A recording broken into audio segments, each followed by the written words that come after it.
তো hello guys, আমি সুমন যাচ্ছি আমার গ্রামের রথের মেলাতে। সঙ্গে আছে আমার বোন। চলো, আমরা একদম সঠিক সময় এসে পৌঁছেছি। এখন জগন্নাথ দেব এই রথে করে যাবে হচ্ছে মাসির বাড়িতে। আমাদের ছোট্ট গ্রামের ছোট্ট রথ, পাশেও একটা ছোট রথ আছে দেখতে পাচ্ছ। আমি তো বহুত খুশি হয়ে গেছে, আমিও খুশি হয়ে গেছি যে আমরা টাইমে এসেছি, দেখতে পেয়েছি।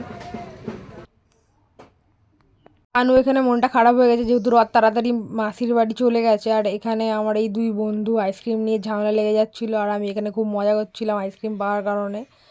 এই ট্রিটটা মুটি দিয়েছে আমাদেরকে। এরা একটু আলাদা স্টাইলে খাচ্ছে, আর আমি একটু আলাদা স্টাইলে খাচ্ছি। খাওয়ার থেকে আলাদা ছোটবেলার মতো সেই মজাটা এখন আর নেই। তো এখন আমি দাঁড়িয়ে দাঁড়িয়ে ঘড়ি গরম খেতে থাকি। আমার ভিডিও ভালো লাগলে চ্যানেলটা সাবস্ক্রাইব করে যেও।